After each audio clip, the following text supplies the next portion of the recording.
Boa noite, meus irmãos, boa noite, meus amigos.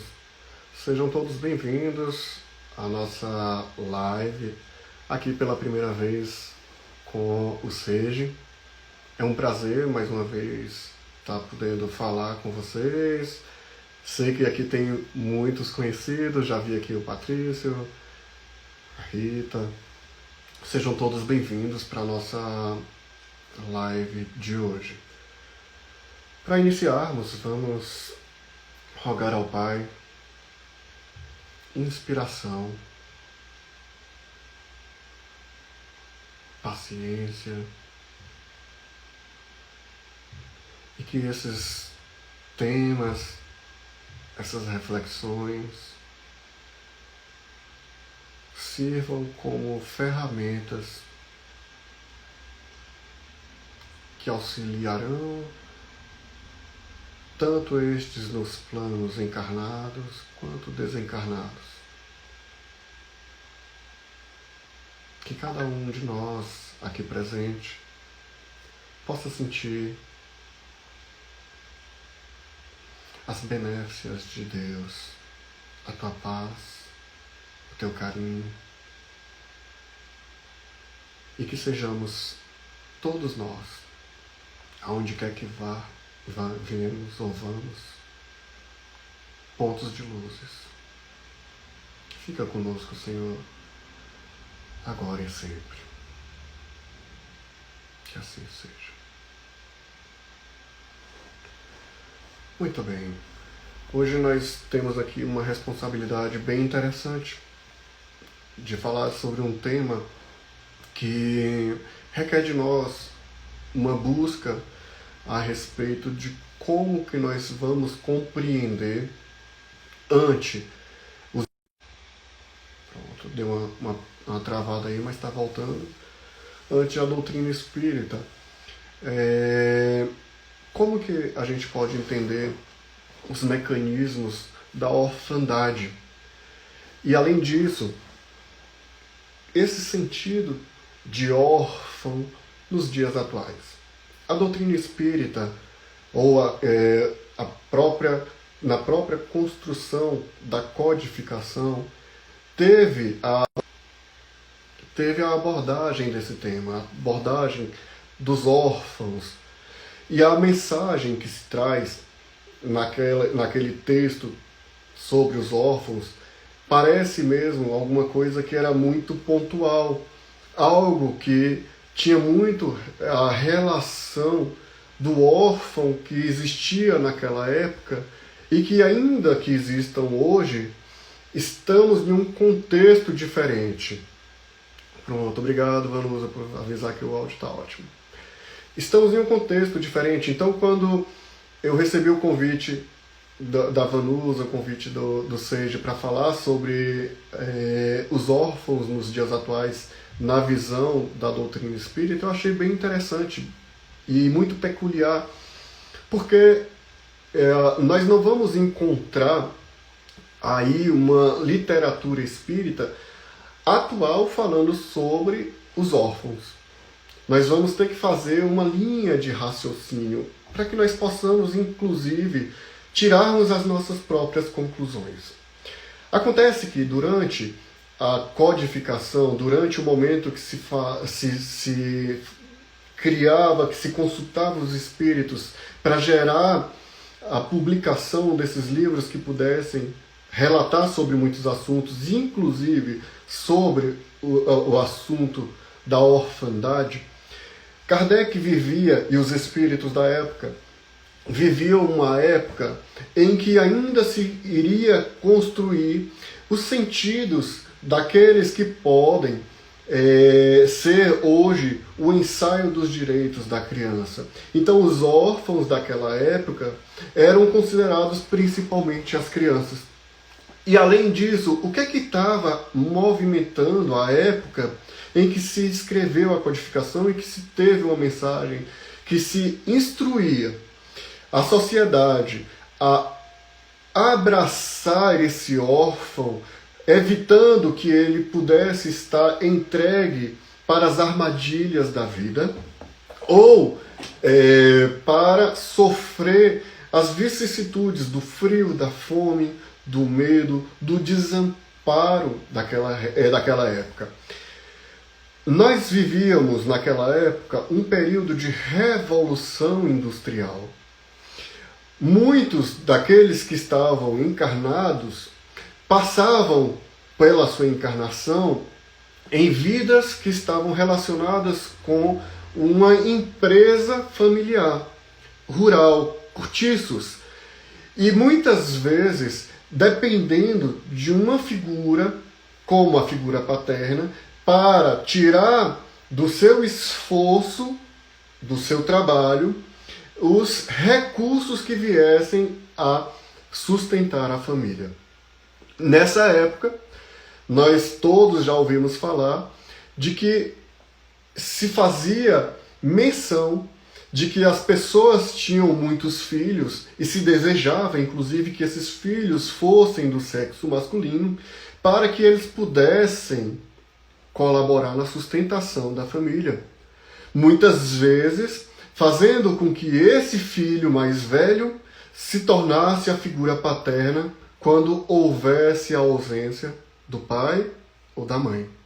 Certamente todos nós já ouvimos histórias mais novas, mais recentes, como histórias mais antigas, de avós, de bisavós, que falam que os filhos foram entregues aos tios, aos irmãos mais velhos, para que esses pudessem construir o sentido do lar. Mas o sentido do lar nessa época se resumia muito ainda na questão do trabalho, da alimentação e da proteção. Então Kardec vivia uma época dessa revolução. E por conta dessa revolução e da ausência de direitos bem definidos, as pessoas se submetiam ao trabalho de forma que o próprio trabalho lhe incitava ou lhe propiciava o desenvolvimento de patologias que, inclusive, a levariam para a desencarnação. Então, muitos ficaram órfãos porque o pai e a mãe, de tanto trabalhar, vinham a contrair tuberculose, vinham contrair doenças irreparáveis do ponto de vista ainda daquilo que tinha de recurso médico na época, e essa desencarnação era uma consequência dessa falta ainda desse sentido de indústria, de direitos. E a orfandade, naquela época, se resumia principalmente às crianças. Hoje, nós sabemos que a orfandade ela vai acometer os indivíduos em qualquer faixa etária. E não necessariamente ser órfão é não ter pai ou não ter mãe. Já existe no conceito literário o sentido de órfão que pode abranger muito mais do que o pai e a mãe. Por exemplo, é órfão de avô, é órfão de avó, é órfão daquele tutor que era o responsável por a criação, a sustentação e a proteção do indivíduo. Esses conceitos de infância começaram a se desenhar com o passar do tempo, onde se dá agora o direito de que a criança, ao contrário daquela que iria ser encontrada nesse período de Kardec, aos 10, 9 anos, 8 anos, trabalhando de forma ainda que desproporcional. Imagine a gente colocar uma criança de 6, 7, 8 anos executando as mesmas atividades de um homem construído, robusto, com muitos músculos, e uma criança que ainda está em formação. Então, nesse sentido, nós vamos ver que naquela época nós não tínhamos ainda os direitos da criança, não tínhamos ainda o conhecimento ou a construção da época e a necessidade da revolução industrial incitava os modelos daquela época ao trabalho, desrespeitando o desenvolvimento do corpo. E mesmo, olhe bem, se mesmo os adultos não conseguiam muitas vezes sustentar a carga de trabalho excessiva, com atividades exacerbadamente pesadas, e vinham a adoecer e causar sua própria desencarnação, imagine a própria criança, que não tinha os seus direitos garantidos naquela época. O direito de estudar, o direito de brincar, o direito de ser criança.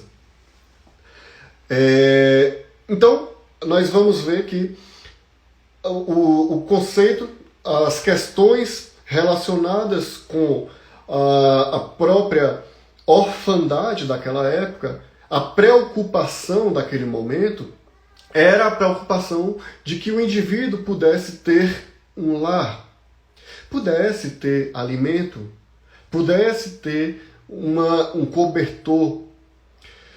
E Kardec traz a mensagem desse espírito que vai dizer-nos que seria uma das maiores caridades com o órfão, uma das maiores caridades que pudéssemos ter com os que ficaram órfãos. Porque aí nós estaríamos fazendo o bem, trazendo para nós a criação de um filho, entre aspas, que não era nosso. E aqui já cabe um adendo a respeito da nossa reflexão dos dias atuais. Como que nós podemos encarar, por exemplo, o mecanismo da adoção de filhos órfãos? Criar filhos que não são nossos? Como que nós, espíritas, podemos encarar essa caridade do ponto de vista da orfandade? Em muito tempo, nós ouvíamos falar de que haveria ali essa caridade por adotarmos. É evidente que existem muitos exemplos durante a história de espíritos muito conhecidos que viveram entre nós, Irmã Dulce, Divaldo Franco, Madre Teresa, que adotaram para eles esse sentido de trazer para si a responsabilidade daquele outro que ficou desamparado. Aliás, mais um conceito de orfandade é o próprio desamparo.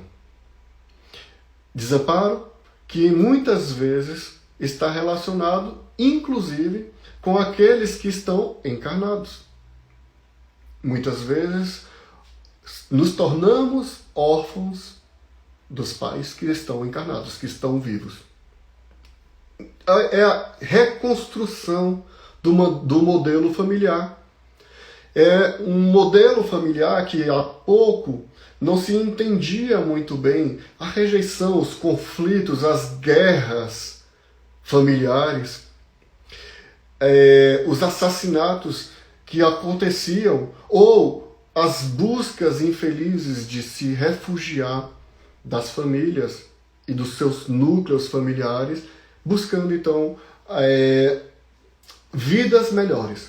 Ora, quantas vezes nós não ouvimos relatos de mulheres que fugiram das suas casas para se encontrarem com homens de circo ou cacheiros viajantes e a partir dali, sem mesmo ter refletido sobre a sua própria natureza ou sobre a sua própria construção de vida no futuro, fazer agora uma nova escolha por impulso a fim de se livrar daquela constituição familiar que mais te trazia angústias do que amparo. Era a orfandade vivida dentro do próprio lar com os pais vivos, que eram muito rigorosos, com conceitos moralistas, ou que tratavam os filhos como ferramentas de trabalho ou moedas de troca. E se nós trouxermos para os nossos dias atuais, ainda nós vamos encontrar situações parecidas.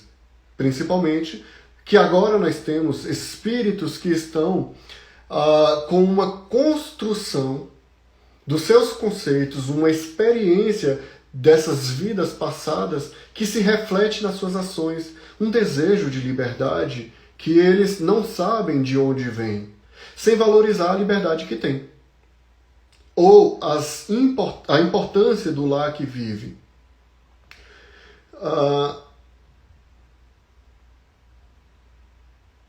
Ok. Estava vendo aqui uma mensagem de vocês. Vamos continuar aqui. Então a orfandade, mesmo nas épocas mais antigas, elas sempre foram mecanismos de muito se dizer, de muito se estudar, de também trazer para a gente essas reflexões. Acontece que nós precisamos agora ver os órfãos desse passado, que ficavam desamparados, com os órfãos dos dias atuais.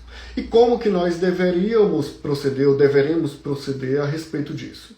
Na própria codificação, vai nos dar um caminho nessa mensagem que diz que nós devemos abraçar, nós devemos acolher esse órfão de uma forma que nós entendemos que é a caridade, mas uma caridade que não traz para o indivíduo a sensação de que ele está recebendo um favor, que não lhe traz sempre a lembrança de que ele está vivendo em uma determinada região por um favor. Porém, nos dias atuais, nós podemos perceber que já se desenvolveram os conceitos do que é o direito da criança, se desenvolveu melhor também os conceitos do que pode ser o órfão, e aí agora, sabendo que o indivíduo precisa, para o seu desenvolvimento neural, psicomotor, cognitivo, passar por etapas, as etapas das quais ele precisa engatinhar, rastejar, andar, brincar, ter os seus conflitos com os seus irmãos, ter os seus conflitos com os próprios pais, e ter a figura paterna e materna. Figura materna e paterna aqui não quer dizer o pai e a mãe biológica. A figura materna e paterna podem ser as mais diversas. O avô, a avó, aquele que adotou, o tio, a tia, o irmão. Então a figura paterna e a figura materna, nesse sentido, é apenas figurado. Porque o órfão ele pode abraçar qualquer uma dessas figuras como aquele que vai ser-lhe o exemplo do indivíduo. O exemplo do ser que ele vai se tornar.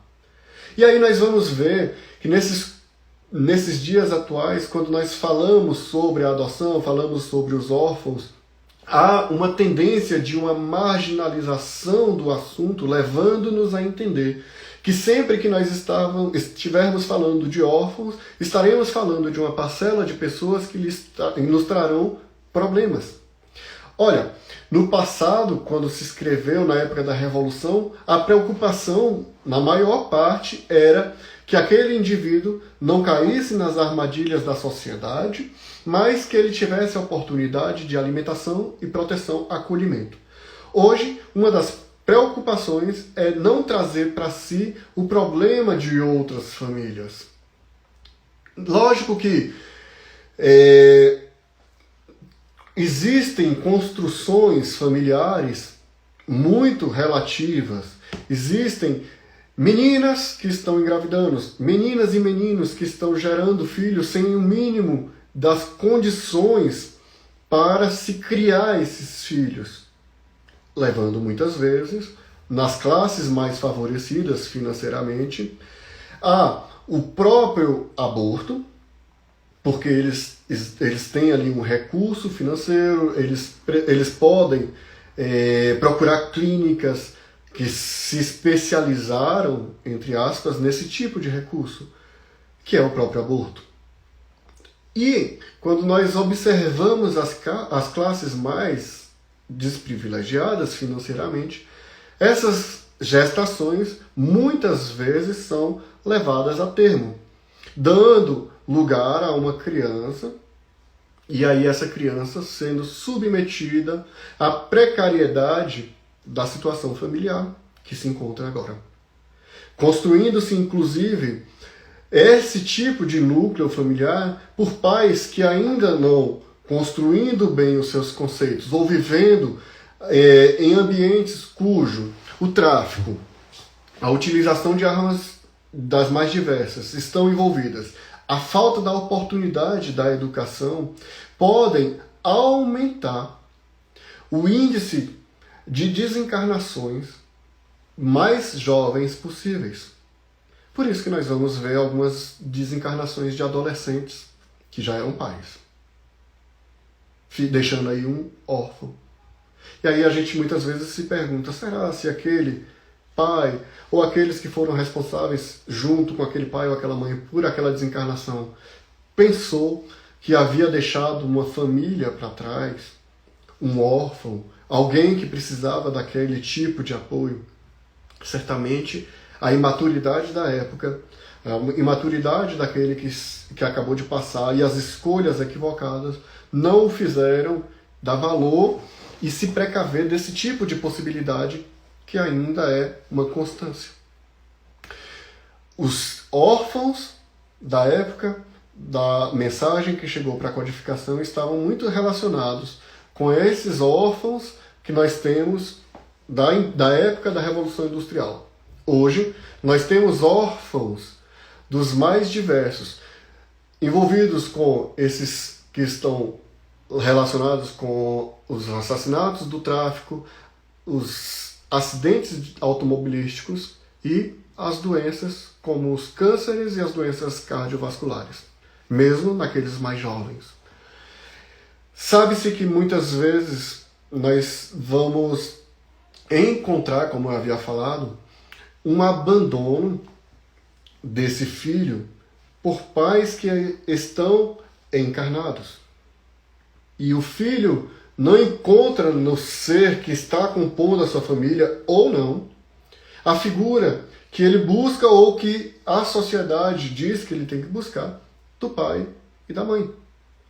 E ele muitas vezes se sente desamparado. Não é uma regra. Nós muitas vezes, e eu já observei isso, conseguimos observar crianças que são muito mais maduras do que os pais. Crianças que abraçam para si a responsabilidade de manter o equilíbrio da família. Ora, não é ela que está desamparada, é ela que está amparando, trazendo equilíbrio, modificando as famílias. E como que nós, enquanto espíritas, enquanto sociedade, devemos nos relacionarmos com essa orfandade, com esses espíritos que ficaram órfãos de encarnados e desencarnados? Bom, nós temos aí muitas responsabilidades e também temos muitas escolhas.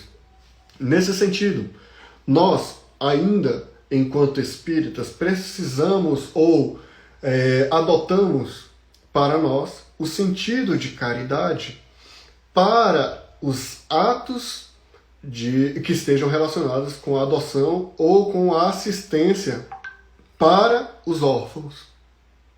De verdade, se nós formos pensarmos, será se realmente nós estamos praticando caridade ou é uma obrigação? Por quê? A caridade nos coloca em uma posição em que nós abraçamos atividades que nos parecem extra, nos parece um bônus. Não é a minha obrigação cuidar dos filhos dos outros, mas eu faço. Mas será se é isso mesmo? Talvez não. Na maioria, ou na grande maioria das vezes, é obrigação, sim, da sociedade, é obrigação, sim, do sistema do religioso, do espírita, abraçar esse indivíduo, trazer a assistência, mas não nos colocarmos na posição de superiores ou de que estamos fazendo além do que precisamos, porque estamos adotando ou porque estamos fazendo algum tipo de assistência para os órfãos. É muito bonito quando a gente leva o conceito de caridade para a assistência aos órfãos. Porém, se nós formos lembrarmos quantas vezes nós precisamos dessa assistência nessa e em outras vidas, e quantas vezes nós vamos precisar, já nos traria ali a sensação de que nós devemos fazer para o outro aquilo que gostaríamos de que fizesse a nós mesmos. Devemos. né? Não é uma caridade. E se nós devemos, então passa a ser uma obrigação. É claro que nós vamos colocar os nossos esforços na medida daquilo que nós podemos, mas lembrando que nós sempre podemos um pouco mais. Sempre podemos ir um pouco além. Mas lembrando sempre, existe uma diferença entre a caridade e a obrigação. Lógico que existe ali sim uma caridade envolvida. Porém, essa caridade vem revestida dessa obrigação. E ela deve ser animada por bons sentimentos. E que não deve jamais levar nenhum tipo de repercussão que possa fazer com que o outro se sinta humilhado. Isso é a nossa obrigação aliada com a caridade. Os órfãos também se dividem hoje, eu estou falando muito daqueles que precisam dessa assistência social, mas os órfãos também estão nas classes mais altas. Muitas vezes nós observamos os mais diversos conflitos daquele indivíduo que financeiramente é muito bem amparado, mas que lhe faltou essa constância. Lhe faltou o sentido de pai, o amor de mãe, a educação, o exemplo. Porque o pai, no sentido, muitas vezes, de trazer para ele tantas responsabilidades e tantos planejamentos para que ele pudesse ter uma vida financeira muito confortável, às vezes, ou muitas vezes, esqueceu de o que faltava, ou que era muito mais importante, muito mais valorizado por aquele que estava sendo construído, era esse carinho, era esse amor, era essa vontade de estar perto, era essa admiração que o filho desenvolve pelo pai e pela mãe. É o desenvolvimento moral que começa no lar. Algumas vezes a gente vai ver a transferência dessa responsabilidade de educar para a escola ou para outros meios, quando na verdade é ali no ambiente familiar que isso acontece. A responsabilidade social também, e espírita também deve abraçar aquele que tem uma condição financeira melhor. Porque eles, por terem condições financeiras melhores, não estão isentos dos conflitos que a orfandade vai lhe trazer. Devemos ter cuidado, porque nem tudo resume apenas a dinheiro, a conforto. Há também as grandes questões desses que estão trazendo consigo essa ausência, essa desconstrução da sociedade. Nós ainda temos uma condição muito comum, o homem em si, o espírito na época que nós vivemos, de se pôr na posição de órfão. Ora, se nós entendermos que orfandade é o desamparo, quantas vezes nós falamos que nós estávamos desamparados por Deus, pela boa espiritualidade, que nós não estávamos ou não estamos tendo nenhum tipo de assistência e que tudo de ruim me acontece porque eu não tenho quem me ampare. É nós nos colocando como órfãos de Deus. Existem aí muitos exemplos daqueles que se revoltam contra Deus, acreditando que está desamparado. Para depois, no futuro, encontrar suas possibilidades, descobrir como é que eram esses mecanismos e que, na verdade, tudo o que estava acontecendo era a chance de se tornar melhor. Então, nós vamos buscar esses mecanismos para tirar a responsabilidade de nós para nós mesmos. Vamos fugir da responsabilidade de nos tornarmos melhores, de enfrentarmos os nossos problemas, a fim de buscar aqueles seres maiores ou mais iluminados que pudessem resolver as nossas situações. Estamos, então, nos colocando na situação do desamparado, do órfão.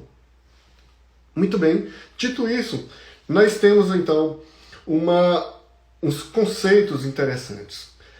A adoção, como nós estávamos falando, é realmente uma caridade ou não? Ou é uma obrigação? Vamos fazer uma pequena analogia. Muitos daqueles, eu estou falando agora de situações mais corriqueiras, não estou trazendo para aqui essas situações como esses espíritos que adotaram muitas crianças, muitas pessoas, como a gente acabou de falar anteriormente. Mas as situações corriqueiras, uma família. Já perceberam que tantas vezes um pai, uma mãe, ou um candidato a pai, uma candidata a mãe, tem tanto desejo de ter um filho e não conseguem?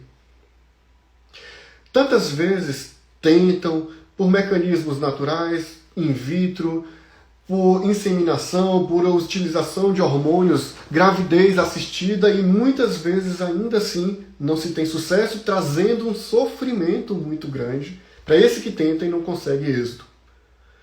Então, desse ponto de vista, nós vamos ter uma dupla mão entre a construção de uma relação de dar e receber por ambas as partes, ou por todas as partes envolvidas.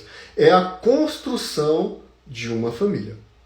O pai, ou o candidato a pai e a mãe, que desejam receber daquela nova criatura o amor e o sentido da construção da família. E aquele que precisa ser adotado, também vislumbrando encontrar uma figura que lhe traga aquilo que ele não pôde ter, que é a figura paterna ou materna, ou que lhe foi tirado precocemente. É uma dupla mão, de dar e de receber. Então não existe caridade na adoção, quando nós falamos nesse sentido, porque ambos estão se beneficiando nessa construção, dessa relação de ambas as partes.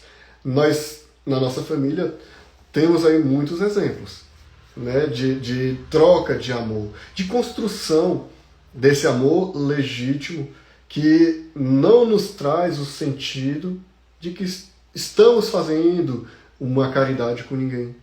Porque nós aprendemos a nos amarmos, de forma que isso é indiferente dos laços consanguíneos. Aliás, se nós formos pensarmos em laços consanguíneos, nós devemos pensarmos também muito mais além, que já está bem explicado na doutrina espírita, que são os laços espirituais. E pensando dos laços espirituais, as responsabilidades que nós trazemos conosco vão fazer com que nós pensemos que agora nós estamos nos reencontrando. É uma nova oportunidade, porque em algum momento eu não poderia trazer essa gestação, ou não poderia, ou não deveria ter aquele encontro. Ou eu perdi a oportunidade, porém Deus é tão generoso, tão bom, que Ele nos dá esses outros momentos para nos encontrarmos e reencontrarmos e construirmos esses laços que nós estávamos buscando. São tantas as histórias que nós vemos de adoções que levaram para fins muito felizes, com muito amor envolvido. É claro que nós também, infelizmente, temos ali, uma vez ou outra, finais que não foram felizes do ponto de vista terreno, mas que nós precisávamos ou precisamos buscar essa construção do ser agora a partir do que ele foi no passado. Os compromissos. Afinal de contas, ainda que eu tenha essa responsabilidade, essa obrigação, essa vontade de adotar, aí eu vou encontrar aqueles possíveis desafios. Pessoas que relatam na história, que trazem o sentido de dar a outra face constantemente pelo mecanismo da adoção. Porque aquele ser que veio, que agora é adotado, não conheceu muitas vezes o amparo, a doçura da mãe, a confiança no pai, e ele se comporta muitas vezes como um ser selvagem em busca de atenção.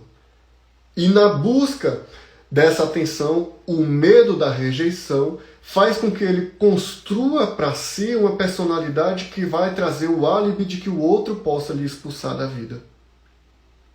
Mas há tantos exemplos de indivíduos que entendem isso perfeitamente da outra face. Porque enquanto ele colhe a revolta, a rebeldia desse que está sendo adotado, ele traz para si a outra face de entrega, de amor, de carinho.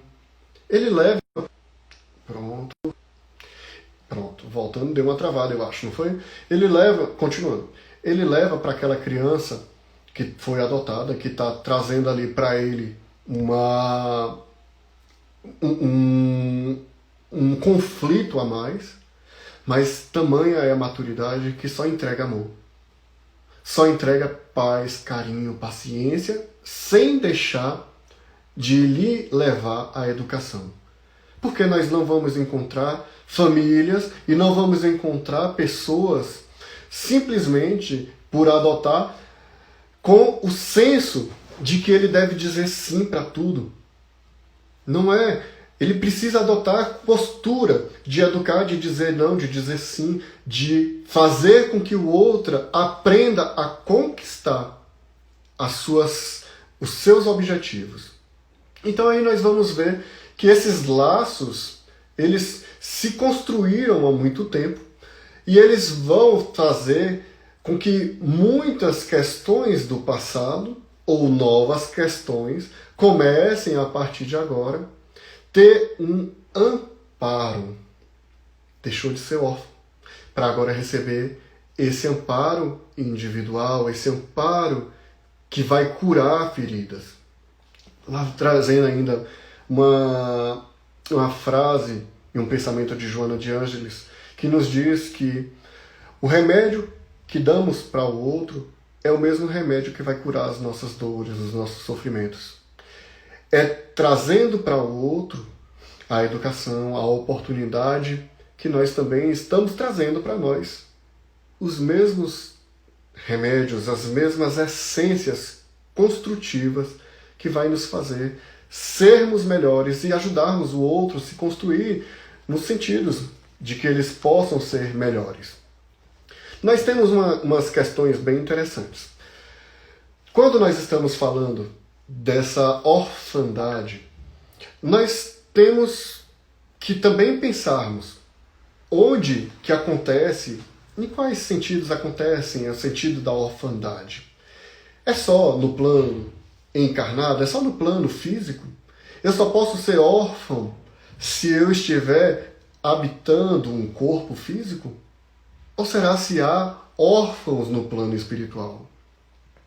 Se há órfãos que se sentem órfãos porque eles queriam simplesmente nascer e não conseguiram porque houve um aborto, provocado muitas vezes.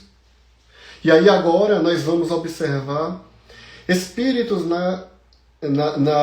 nesse plano espiritual, revoltados, trazendo consigo a amargura de não ter tido a oportunidade de nascer, porque foi recusado. Não teve o amparo daquela família que estava programado ou não para o seu nascimento. Porque, embora que nós saibamos dessa programação, nós também sabemos que muitas vezes uma gestação se dá pela exposição das possibilidades. Então, eu nem estava programado, porque tenho ali uma adolescência, e essa adolescência não era programada para eu ter filhos, mas encontrei então os mecanismos da sexualidade e por ainda não ter maturidade suficiente, embarcamos nessa vida ativa sexual que vai fazer com que a probabilidade de engravidarmos se firme, e aí esse adolescente vão agora construir uma família precocemente. Se eles tiverem a possibilidade, se essa gestação chegar a termo.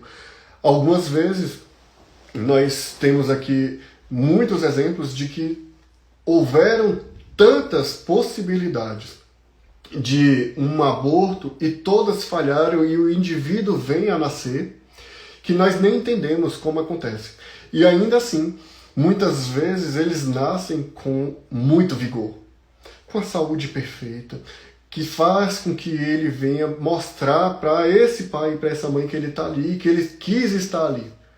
Nem sempre para poder só trazer o amor, mas para poder reparar aqueles laços do passado. Por isso nós vamos ver alguns filhos que são difíceis de cuidar. Por outras vezes, as tentativas desse mecanismo de aborto vai fazer com que esses indivíduos ainda cheguem a termo, mas com as limitações físicas que vão fazer com que precisem de um amparo maior. Algumas vezes esse pai, essa mãe está preparado para isso, ou vai eclodir de si o amor que eles ainda não sabiam que tinham e a sensação de responsabilidade para fazer com que eles finalmente se tornem pais de verdade. Adotando os principais ou as maiores necessidades para o desenvolvimento do ser. Desenvolvimento do ser não quer dizer conforto financeiro, não quer dizer sim, mas a educação. Dos lares mais humildes nós temos os exemplos mais sublimes de seres com a moral elevada, que constroem, que amam, que ensinam, que são exemplo de pessoas honestas, daqueles exemplos que a gente encontra moral na fala. Porque a fala vem carregada, muitas vezes, de ações que são parte da sua rotina. E ele fala do que ele faz e não do que ele teoriza. É assim que nós vamos encontrar, então, essas construções dessas famílias, muitas vezes relacionadas com essa orfandade que nós encontramos, que nós discutimos. A orfandade no passado, ela tinha esse conceito, ela tinha tudo aquilo que nós explicamos. A orfandade no passado vinha envolvida com o sentido de caridade, porque o homem, ele precisava de um estímulo maior para que ele pudesse tomar novas atitudes. E nós, como seres, ainda encontramos aquele que busca, nas suas atitudes, as sensações de satisfação, de recompensa. Então, no passado, a adoção era revestida de uma recompensa. Ora, se nós fazemos atos pequenos de bem para alguém, dando ou fazendo alguma coisa de bom, faz com que nós animemos o nosso espírito, a nossa alma, e nos faz bem. Imagine atos tão grandes como é o de adotar uma criança, trazer para si e cuidar como seu, se não for seu de fato e você não sabia. Então imagine esses atos pequenos e os atos grandes. Porém, aí nós viajamos no tempo e nós vamos percebendo que agora já não é mais aquele que precisa de ser amparado, e sim aqueles que precisam se reencontrar e construir uma nova relação, uma relação de troca de amor, uma relação de construção do ser, uma relação do que se pode chamar nos mais diversos conceitos de família, obedecendo à pluralidade das novas construções. Pais e mães que vivem em casas diferentes, que têm os mesmos sexos, ou que têm uma constituição em que mora na casa dos avós, na casa de outras pessoas, construções das mais diversas do próprio ser, da própria família. Não podemos dizer que uma família está mais certa do que a outra. Porque o que de fato vai fazer com que nós estejamos certos é o sucesso dessas encarnações, o sucesso dessa família que se reencontra e se tornam bons porque eles se reencontraram, se fortaleceram. Não se tornou bom porque houve a adoção, não se tornou bom porque foi adotado. Se tornou bom porque se complementaram. Porque encontraram ferramentas para se tornarem melhores. É assim que nós vamos entender, então, que a orfandade ainda é uma necessidade do espírito, é uma necessidade da sociedade, porque ela inspira. a construção desse homem que se despoja de si, que se desapega, que está também pronto para aceitar uma nova construção, de um novo lar, de uma nova família, de um novo tipo, um novo conceito, uma nova formação, para então ser amado e amar. É uma construção nova que faz ainda-se presente, e muito presente, para que nós acordemos constantemente para as relações de obrigação que nós temos conosco e com a sociedade. Quando nós estivermos encontrando em nós um desejo muito grande de adotarmos ou de termos uma família ou de gerarmos filhos, comecemos a pensar por que esse desejo é tão forte, tão latente e tão gritante tantas vezes. E se nós ainda assim encontramos, porque eu conheço pessoas, e certamente vocês conhecem também, que falaram que minha constituição familiar vai ser: eu vou ter um filho, vou ter outro filho e depois quero adotar outro filho. Ou até mesmo adota e depois ainda tem a oportunidade de ter outros filhos, né? Como que isso se deu? Como que foi educado? Como que veio a eclodir nessa escolha? Então, o que nós queremos trazer com essas indagações é que esse desejo, ele parte de algo que está muito mais além do que nós podemos pensar. E não podemos dizer que existem fórmula ou uma fórmula para todas as questões e todos os conceitos familiares. Para todas as adoções, se existe uma fórmula ou uma necessidade. Para cada caso, é um caso. Então, que nós possamos começarmos a nos amarmos mais. Cuidado quando a gente observar essas famílias que se formaram, porque nós ainda nos comportamos como aquele imaturo que observa o que é diferente e não observamos a grandiosidade dessas novas construções. É como se nós observássemos um quadro branco com uma nova história sendo formada e há uma pequena impureza nesse quadro e nós observamos só essa impureza. Não há impureza na adoção, não há impureza na orfandade. Isso é apenas um mecanismo de nós entendermos como que nós ainda nos prendemos a detalhes que são insignificantes, quando na verdade nós temos uma oportunidade de levarmos para nós esses conceitos de uma forma infinita, trazermos para nós essas experiências tão grandes. Quando nós reencarnamos, nós fomos órfãos. Nós, pela natureza, pela naturalidade das coisas, nós perdemos ou nos afastamos dos avós, dos pais. É claro que isso não é uma regra geral.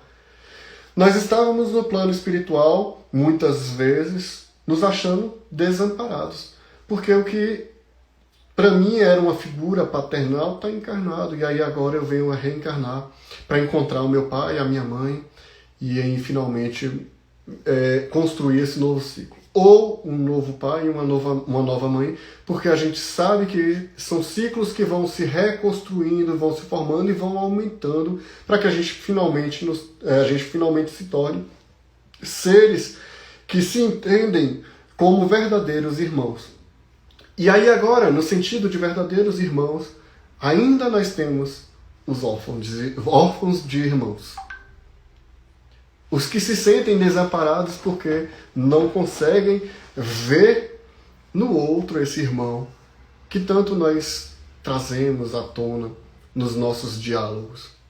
Que eu sou irmão daquele que está cruzando por mim no caminho, que eu sou irmão de vocês que estão assistindo, assim como vocês são meus irmãos, e que uma hora nós podemos até encontrarmos em situações de construções familiares, obedecendo aquele padrão ou não, mas que no final das contas todos temos as responsabilidades de sermos irmãos e nos ampararmos como tal. Fazer então desse sentido um objetivo para a nossa vida.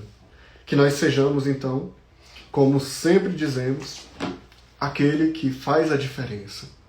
Aquele que traz para si a luz, o amor, aquele que abraça, aquele que se entrega sem esperar nada em troca. Aquele que abraça qualquer filho como sendo seu filho. Ele encarnado, ele desencarnado, ele adotivo ou ele congênito. Ele abraça. Ele sente eclodir da sua alma os laços que fazem curar, amar e também trazer com que ele finalmente se sinta amparado. Um amparo que vem da construção dessa troca de amor, porque aquele que leva amor encontra amor. Aquele que desafia, aquele que ama, aquele que vence essas lutas também se torna melhor. Assim como aquele que, por mais embrutecido que pareça, por mais difícil que seja a relação, por maiores que sejam os desafios, em qualquer época ele vai lembrar que alguém o amou muito, ou o ama muito. Mesmo que ainda ele escolha pelos seus mecanismos do livre-arbítrio abandonar esse seio familiar, ainda assim, nessa vida ou na próxima, ele vai sentir-se amado e ele vai encontrar amparo nas vibrações daquele que ficou e que emana amor em qualquer distância. Caiu. Emana amor em qualquer distância. Os laços de família, os laços entre o que está desencarnado e o que está encarnado, só são fortalecidos pelas nossas possibilidades. A distância faz com que nós descubramos que não há nenhuma forma de desamparo. O que há é uma incompreensão desse amor, desse amparo e desses que muito se amam. Porque se eu sou órfão nessa vida, eu tive pai e mãe em outras vidas e certamente eles me amaram e eles estão por me amparar. Como muitos exemplos que nós temos.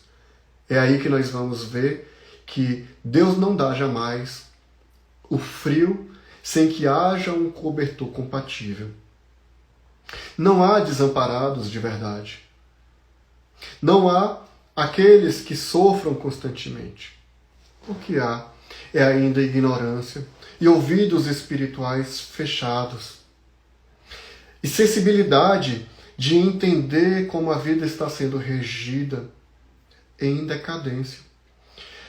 Nós ainda nos prendermos nas questões imediatistas que fazem com que nós nos percamos da essência da vida e dessa construção, dessa fraternidade universal e que, por conta disso, me coloca na posição do órfão. Então, paremos agora de nos colocarmos como os coitadinhos, como os órfãos, como os desamparados e fortaleçamos a nossa fé, os nossos laços entre os que estão ao nosso lado e entre aqueles que estão afastados. Tragamos para nós cada vez mais o sentido de amor. Amemos inconstitucionalmente. Desculpa. Sem esperar nada. Sem esperar que mesmo haja um obrigado. Incondicionalmente, desculpa, eu estava falando. Então é isso. Eu espero que a gente possa ter tido aqui com a nossa pequena reflexão um pouco dessa reflexão dos órfãos dos dias atuais e que a gente possa, então, começar a pensar diferente. Que a gente olhe agora para aquele que está ao nosso lado, que a gente olhe para aquele que passou por conosco, que a gente não fique só na esmola, que a gente não fique só na caridade. E lembre que é obrigação. Obrigação porque somos todos filhos de Deus. E Deus ajuda o homem pelo próprio homem. Uma boa noite para todos, um bom descanso E mais uma vez agradecer ao SEGE pelo convite, e no que a gente tiver, o que tiver dentro da nossa possibilidade, pode contar conosco. Grande abraço para todos. Deus fique com vocês.